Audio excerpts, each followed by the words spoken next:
What if money could not be stolen? Not because it was protected by law, but because it was too heavy to move. Imagine a place where wealth is visible to everyone, yet guarded by no one. Far across the Pacific Ocean lies a small island called Yap. No banks, no vaults, no paper money. Instead, money here stood beside roads and homes. Giant stone discs carved from limestone, weighing tons. Anyone could see them. No one could take them. For centuries, this impossible system worked. Yap didn't just challenge the rules of money. It revealed a deeper truth. Money survives not because of force, but because of belief.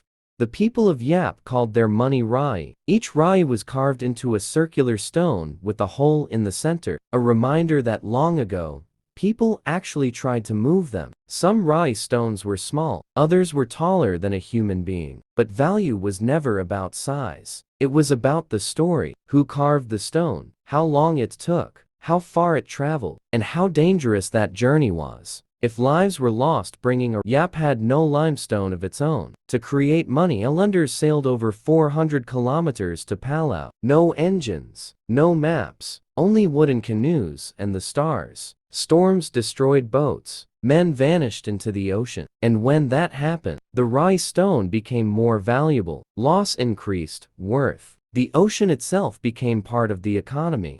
Once a rai arrived on Yap, it stopped moving forever. Ownership changed, but the stone stayed exactly where it was. Everyone simply remembered who owned it. No contracts, no receipts, no banks, just collective memory. To steal one rai stone sank into the ocean during transport. It was never recovered, yet it remained money. Everyone knew it existed. Everyone agreed who owned it. So it stayed part of the economy. On Yap, belief was stronger than physical reality. Rai was never used for daily trade. It was used for moments that shape society. Marriage alliances, land ownership, political power, peace after conflict. Rai didn't move goods. It moved relationships. This was in the 19th century, Europeans arrived with iron tools. Stone carving became easier. More rai stones appeared. Scarcity disappeared. Inflation followed. Even the strangest money system in history could not escape economic laws. Colonial governments imposed taxes. Paper money replaced stone. Rai lost its economic power, but not its meaning. It became culture, identity, memory, a reminder that money has value, only because people agree it does. Today, money is digital, invisible numbers on screens, ownership without possession. In a strange way, we have returned to Yap, the island that once confused economists, now explains modern finance. On Yap, money could not be stolen, because it could not be moved. Wealth was shared knowledge, not hidden treasure. And that is the final lesson. Money is not gold, not paper, not stone. Money is belief. At first glance, Yap's stone money looks primitive, heavy, immobile, ancient.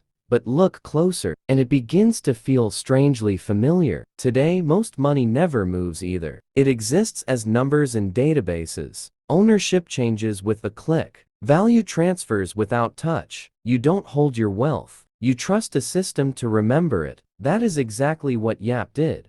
No physical exchange. No movement. Only agreement. Centuries before banks. Before computers. Before blockchain. Yap understood something modern society is still learning. Money does not need to move to function. In the end, the story of Yap is not about stone. It is about belief. Gold has no value without agreement. Paper is meaningless without trust. Digital money is nothing but electricity and code. And stone is just stone. What gives money power is not what it is made of, but what people believe about it. On Yap, this truth was visible. Wealth stood in the open, untouched, unstolen, because everyone agreed what it meant. And perhaps that is the greatest lesson of all. Civilizations do not run on money. They run on trust. Money is only the language we use to express it.